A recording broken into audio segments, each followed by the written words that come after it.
Hello বন্ধুরা, welcome to only sports view. তো এই ভিডিওতে আলোচনা করব মোহনবাগানকে নিয়ে। তো মোহনবাগানের ষষ্ঠ বিদেশিকে নিয়ে আপডেট বেরিয়ে এসছে।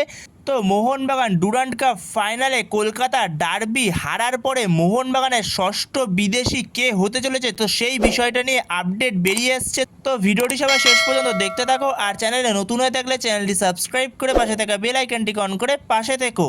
তো মোহনবাগান ডুরান্ড কাপ ফাইনালে কলকাতা ডার্বি হারার পরে তাদের যে নতুন স্ট্রাইকার হতে চলেছে ষষ্ঠ বিদেশি, তো সেটা কে হতে চলেছে।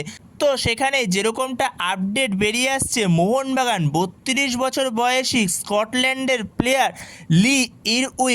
লি ইরউইনের সঙ্গে মোহনবাগান এর আগেও কথাবার্তা বলেছিল, যেখানে অনেকটা দূরই কথাবার্তা এগিয়েছিল লি ইরউইনের সঙ্গে, কিন্তু পরবর্তী সময় সেই কথাবার্তাটা থেমে যায়, যেখানে পরবর্তী সময় এই ডিলটার মধ্যে চলে আসে চেন্নাইন এফসি। তো চেন্নাইন এফসির সঙ্গে ভালো রকম কথাবার্তা চলছিল লি ইরউইনের, কিন্তু আবারও মোহনবাগান সেই ডিলটাতে ঢোকে। এখন যেরকমটা আপডেট পাওয়া যাচ্ছে, লি ইরউইনের সঙ্গে মোহনবাগানের ফাইনাল স্টেজে কথাবার্তা পৌঁছে গেছে, তার কাছে চুক্তিপত্র পাঠিয়ে দেওয়া হয়েছে, শুধুমাত্র তার সই করাটা সময়ের অপেক্ষা।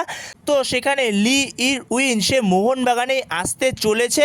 তো এই লি ইরউইন তার সবথেকে ভালো দিক হলো সে হেডে ভালো গোল করতে পারে, এছাড়াও লং রেঞ্জার ট্রাই করতে পারে বক্সের বাইরে থেকে, যেটা কিনা জেমি ম্যাকলারেন সে একদমই করে না। বক্সের বাইরে থেকে কোনো সময় সে লং রেঞ্জার ট্রাই করে না, তাকে বল সাজিয়ে দিতে হবে, পারফেক্ট গোল পোচার যাকে বলে, তো সেটা হলো জেমি ম্যাকলারেন। তো সেইভাবেই দাঁড়িয়ে জেমি ম্যাকলারেন খুব একটা গোল পায় না, যেরকম আলাদিন আজেরি সে বল নিজে বানিয়ে নিয়ে গোল করে, তো সেরকমই জেমি ম্যাকলারেনকে যদি তুমি বল বানিয়ে দাও, তো সেক্ষেত্রে জেমি ম্যাকলারেন ফিনিশ করে দেবে।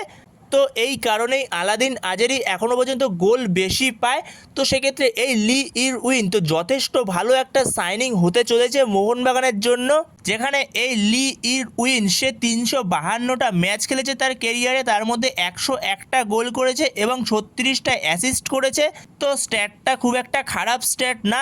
এছাড়াও তার স্কটল্যান্ডের আন্ডার 19, আন্ডার 18 এবং আন্ডার 17 দলে খেলার অভিজ্ঞতা রয়েছে।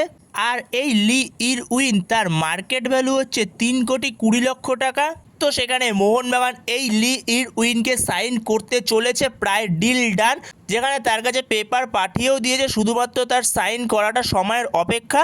তো খুব শিগগিরই হয়তো অফিসিয়াল অ্যানাউন্সমেন্টও চলে আসবে, তার জন্য তোমরা শুধু অপেক্ষা করো।